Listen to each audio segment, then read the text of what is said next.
Okay. Thank you everybody for coming. Coach, if you just want to start with the recap of California and just looking forward to UNCG and then we'll open up to questions. Yeah, a good challenge for the group. Obviously, a long trip, tough travel schedule in that regard. We knew what we were getting ourselves in for. I'm not sure we quite anticipated a historic heat wave going through California at the time. So I think the high was 114 on Thursday when we played against California Baptist, and obviously the nature of the game incredibly grueling as well, but really, really proud of the team's efforts and capacity to get through our first adversities, really. Obviously, um, looking incredibly in control and very, very dominant for maybe the best 30-minute period that we've had all season.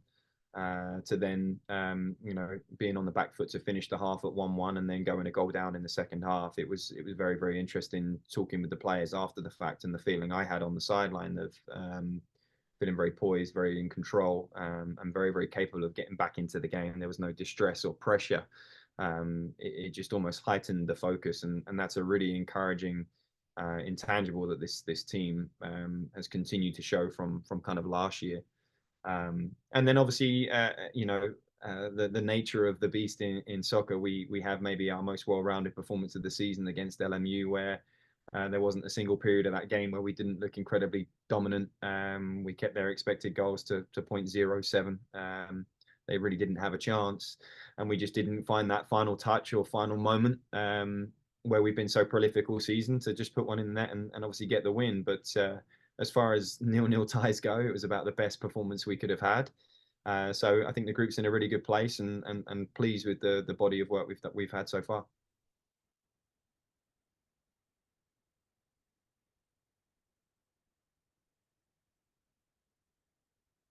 Sorry, I was on mute. Nick, you can go ahead. So, Coach, the two games and specifically the way you guys came back against Cal Baptist, what did you learn about your team during that road trip? Yeah, it's not a great deal. Probably just reinforce what we knew of this group from a year ago. I think important that the new players in the group got exposure to the way we navigated that experience, I suppose, or that moment in the game. We were so good from goal down situations last year. A lot of maturity, a lot of experience in that group last year that's returned for us this season. That I think probably the most valuable lessons were to the new players of how we handle ourselves in those moments, and the maturity and experience we showed. Honestly, it was as if we just kind of slipped into 2023 and yes, the year in terms of how we handled that and navigated that. And I couldn't tell you what it was or why I felt that way. Maybe it's just past experience, but I felt so sure that we were going to find a way back into the game. Obviously, the bonus of Marcus's individual quality on the winner was incredibly special, but there wasn't for 1 second a feeling when we went 2-1 down that we needed to panic or that we were not going to find a way back into the game, and it just, yeah, this heightened level of focus, as I referred to before, almost came back to the group in that moment. And just if you have a question, use the hands raised action. But Nick, if you have another question, go ahead. Yeah, thanks, Adam. So, Dan, this is the first time that we've been together since you guys are in the #1 ranking in the United Soccer Coaches poll. You have it again this week. Is that a significant milestone for your program, and what does it mean to you and the guys? It is for a number of reasons. I think it's important to recognize that because there are so many returning players from last year, there's no imposter syndrome with it. I think it's a continuation of what the group achieved a year ago, that was obviously so close to potentially going the whole way a year ago. That it comes at a time that we feel equipped and ready to manage that. There's no imposter syndrome with that title and that recognition. And again, quite honestly, anyone that would have watched the LMU game will be perplexed as to how we just didn't win the game. And like I said, that can sometimes be football. So I think this is a group that's very well equipped to manage that. I also think you have to look at the 64-year history of the program and to get there for the first time ever, and for that to be something that can never be taken away from this group of players is also something special and something that we need to give its rightful place and recognition in the season and in the moment. But I also know that this group is motivated enough and ambitious enough to recognize that there's still a very, very long way to go, and a lot more we need to achieve. And we won't get too carried away with being number one right now. And listen, we might stay there next week, we might not. To some extent, I don't know that we care too much about that part. But I do think when you're trying to be the best in the country and trying to aspire to be the best in the country, you do have to get comfortable with that recognition and that title and that status. And that was a really good benefit to my time at Charleston. Is I was fortunate enough to be part of a program that spent the vast majority of its time certainly in the top five, and probably more than half of that time at number one in the country. And there is a way you need to carry yourself. There is a confidence and a swagger that you need to have to kind of own that title on a day-to-day process, and certainly going into games as well. And I think this group is capable of carrying themselves with the right type of mindset and mentality. Michael, you can go ahead. Yeah, thanks a lot, Coach. I think we already saw an impact for that number one ranking with the Cal Baptist game, right? They had an incredible crowd there, maybe an attendance record for them. And what can you say about bringing that back to Morgantown and just being able to hopefully play as number one in front of your fans? And obviously the support around the program has just been incredibly strong in recent years. And what can you say about that?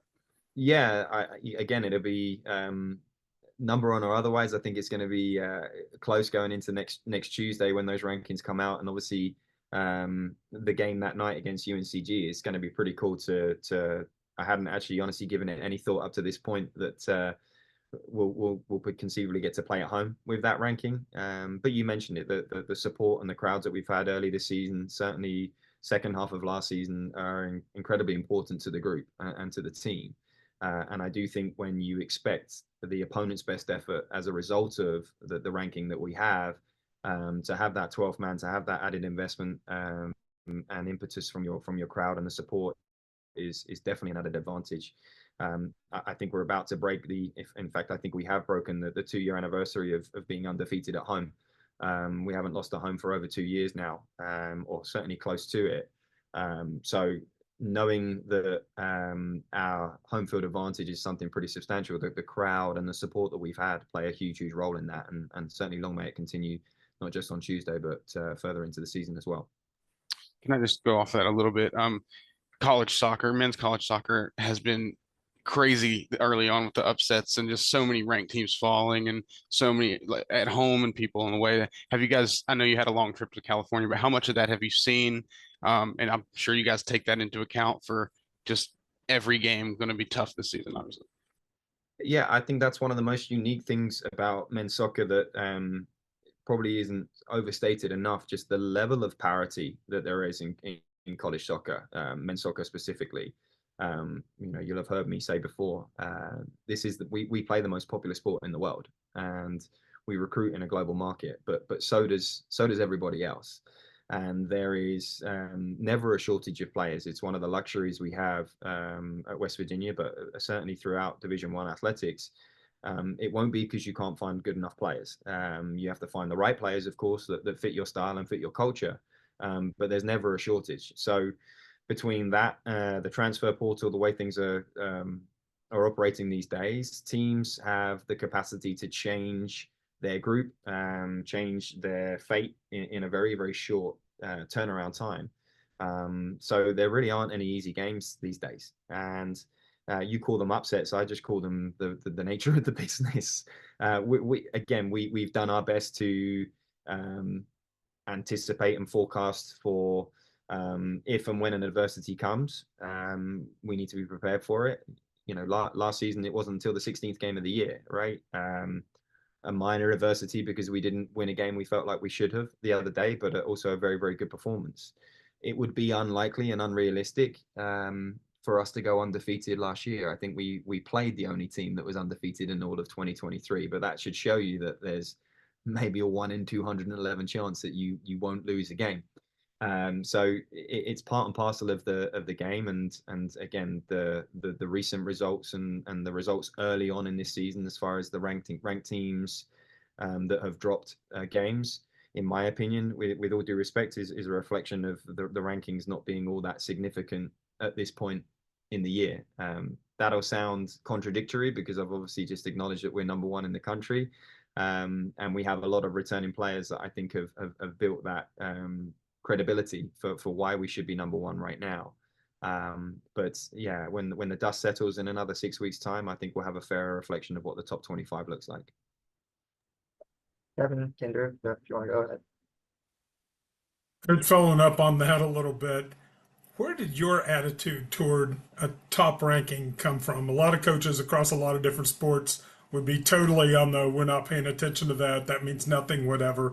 You obviously have at least a much more balanced approach, celebrating some of those things. Where did you build your attitude about handling a ranking that way?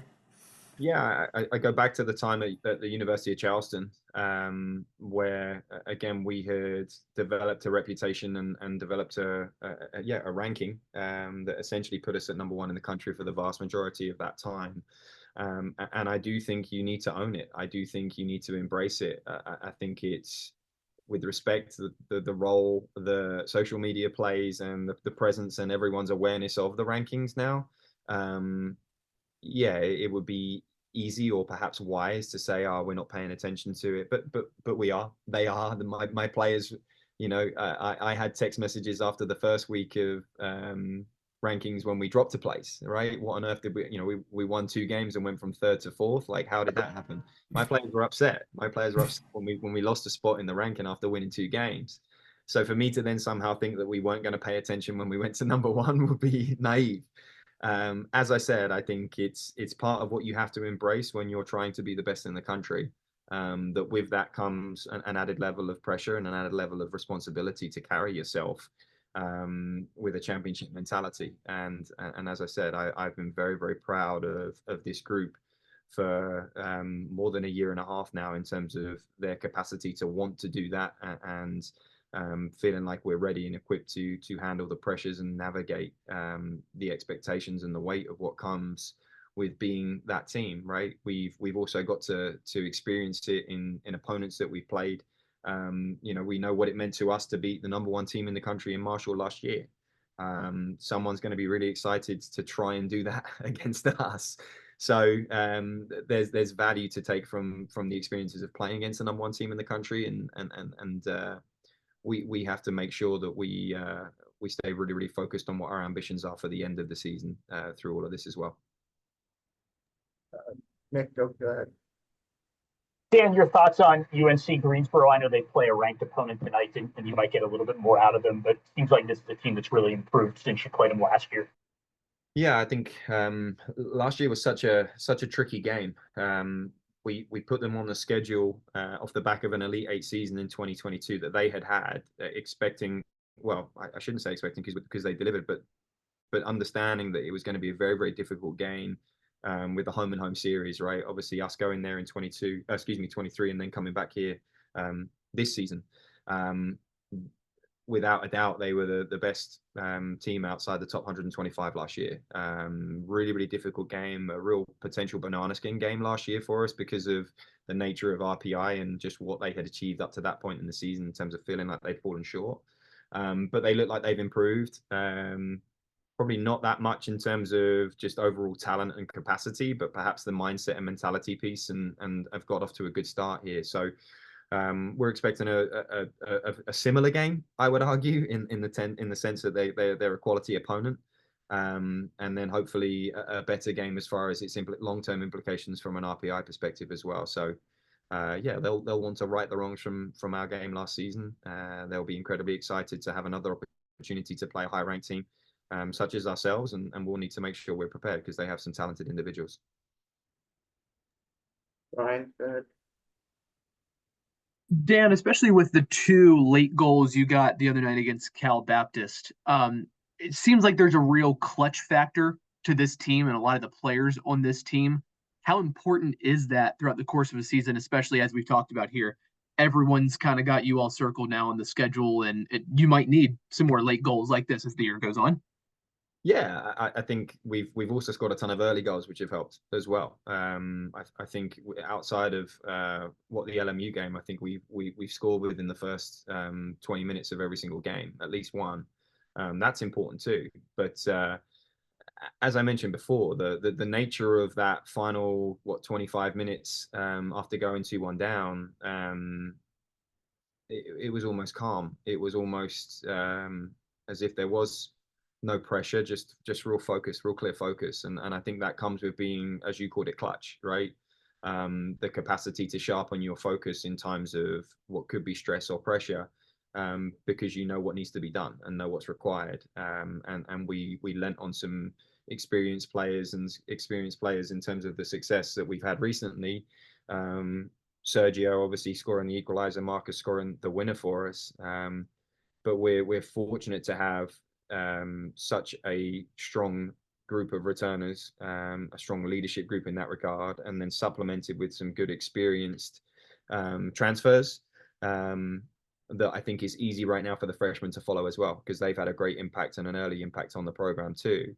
Yeah, there were just a lot of incidences last year where you had to score late against Vermont. We scored relatively late against Louisville.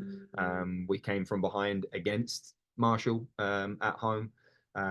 We lived a lot of really valuable experiences where we showed fortitude and showed that we could still overcome and achieve from a deficit or from an adverse situation. And that was really encouraging to see that come to fruition against Cal Baptist this season with new faces in the group. But obviously a new season at large as well. So yeah, very, very pleased with the response we saw and encouraged that we still have that intangible that we showed from a year ago. Kevin, back to you for the top question. Few games now under your belt to work with the new substitution rules. Have you figured out an approach? I don't want to say necessarily a locked-in pattern, but ways that you can use your roster a little bit more to advantage with what's really it looks like a big change in the way that works. Yeah, absolutely hate it. Couldn't be a bigger proponent for going back to what we had before and navigating that. If the nature of 114 degrees in terms of the high on Thursday when we play Cal Baptist, and 11 minutes left in the game, and we're almost encouraged by the fact that we know Cal Baptist have used all 6 of their moments, for example. For me, it's just not in the. I fail to see a scenario where we are doing right by the student athletes and their experience by this adjustment. I probably don't have an issue potentially with the 6 moments and the fluency, and if that was done from a time efficiency perspective, then my counter argument would be, well, then don't bring in video review, because that slowed the game down as well. And then secondly, fine, we can do things within 6 moments, but the re-entry piece can still be a factor, right? We can limit things to 6 moments for the interest of keeping the game flowing. But that doesn't mean we need to take away the re-entry component of things. And to that point, right, we navigated that both in the Cal Baptist game and again on Tuesday night with LMU. What do you do to start the second half? The game's 0-0. You obviously need a goal and you want to win the game. How do we manage energy levels appropriately? How do we feel like we're finishing the game with our strongest group, potentially if the game is still tight? So on and so forth. I don't know that there's an exact science to it right now.